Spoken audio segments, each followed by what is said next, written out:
It was an outstanding team, very hard to play against. The game had a lot of runs and a lot of momentum changes, and we were very fortunate to win, but really proud of our players to not give up after we got down in the last 30 seconds regulation, tied up, and then played a great overtime period to win a big game for us.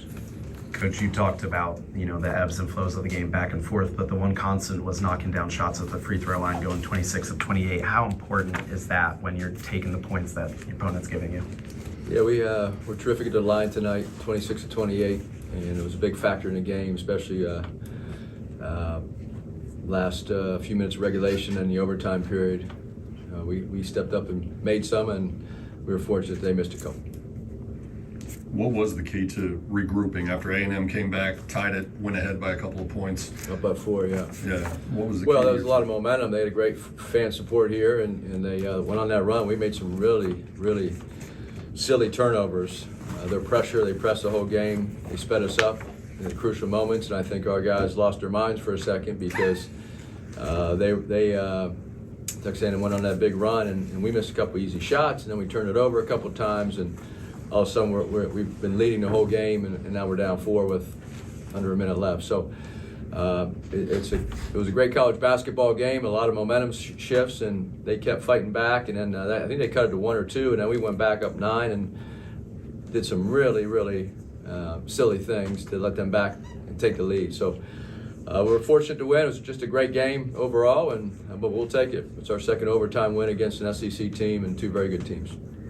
You mentioned it, and also a close game against Butler. How important do you think those tight wins against Butler and Mississippi State allowed you to come out on top tonight? Well, our guards are very experienced, so we have an experienced team. The starting 5, our bench is starting to play much better. They're starting to give us. Jermaine O'Neal, what a great steal he had to tie the game up. And Mitchell Holmes came in, didn't score, but he's plus 20 in his plus minus. He played 13 minutes. Jaden Toombs now is getting back in the flow. He's getting his timing back after being out for 2 months. And B.J. Davis-Ray came in. So as we're developing our bench and those guys get more confident, this only helps. This helps our starters. We play a lot of minutes, but also helps the guys coming in knowing they can play at this level and they can contribute to winning. So that's what we're looking for, to keep building. And luckily we have a few days off for final exams, and we have a huge game down in New Orleans against our 4th SEC team in a row. What do you think you've learned from your team through this SEC conference stretch? Obviously, precursor to the ACC in a month, but what have you learned so far, kind of about your guys? Well, it's hard to go on the road. We haven't had a home game yet. So we played our first 2 games on the road at Mississippi State in Starkville and at Vanderbilt, and now we have a neutral site here. And then we have another away neutral site in New Orleans. So I think after these 4 games, if it gives us great experience against 4 quality teams, and the SEC was the best conference in basketball last season, and we scheduled this purposely to try to compete with the best teams in the country. And guys are doing a good job so far. We have some things to clean up and become more efficient at. But that was the reason we scheduled 4 SEC teams in a row, to give us a chance to compete at that level, on a national level. And we're 2-1 right now, and hopefully we can go down and play well in New Orleans. What does it say about this group? Coming off the first loss, you then get down 10-2 in this one, answer with that 10-0 run, build up that lead, and then again, like you mentioned, responding at the end. But it could have gone the other way early in this one, and they just showed that resolve. Yeah, we cut the lead back. We just had to play harder, play with more urgency defensively. And they had 4 layups to start the game, especially after the Vanderbilt game where they scored so many points in the paint against us. And after that, then we did a terrific job defensively, held them, a very good shooting team and very hard to guard because they spread the floor so much. Their big guys hit 4 threes today, Agee and Baco. So when those guys started making threes in the second half, they become even harder to guard. But to hold them to 30-some% from the field and under 20 from the three-point line was a credit to our players. How would you describe Jerome Pierre's performance today, and is this what you envisioned when you went after him in the portal? Yeah, he was spectacular on offense with his shot making, shot creation, and that's what we needed. We lost 3 double-figure scores off of last year's team, and we knew we needed some scoring, and he provides that. He was great today. He took good shots for the most part, 1 or 2 tough ones, but he was 13 to 21 from the field. After the first couple in the first half where he shot over guys that he was capable of driving around or by, we had a conversation, and then he was really good at making plays for himself and his teammates in the second half and taking the right shot at the right time. He was great.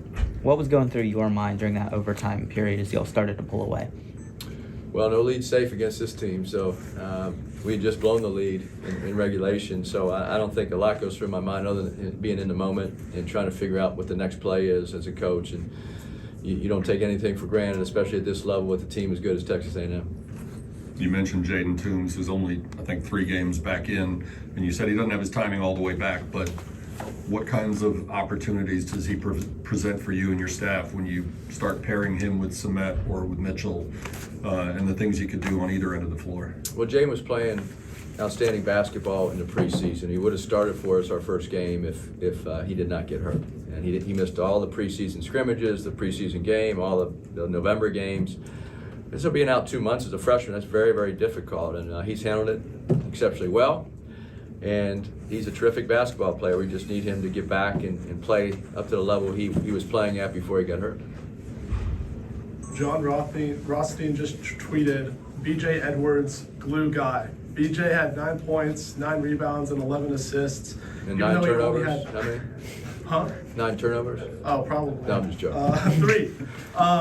Even though we only went 2 for 8 shooting, how important is it to have some guy who can do everything whenever you have other players who can just score the basketball? Yeah, BJ, what do you have, 11 assists tonight? 11 assists, yes, sir. And 9 rebounds, and you said 9 what? 9 points. 9 on points, 2 for 8 okay. shooting. So, yeah, he fills the stat sheet up. And he's a glue guy, whatever you want to call him. I just call him a really good basketball player. But thank you for John for recognizing that. It's important that Mitchell Holmes didn't score tonight.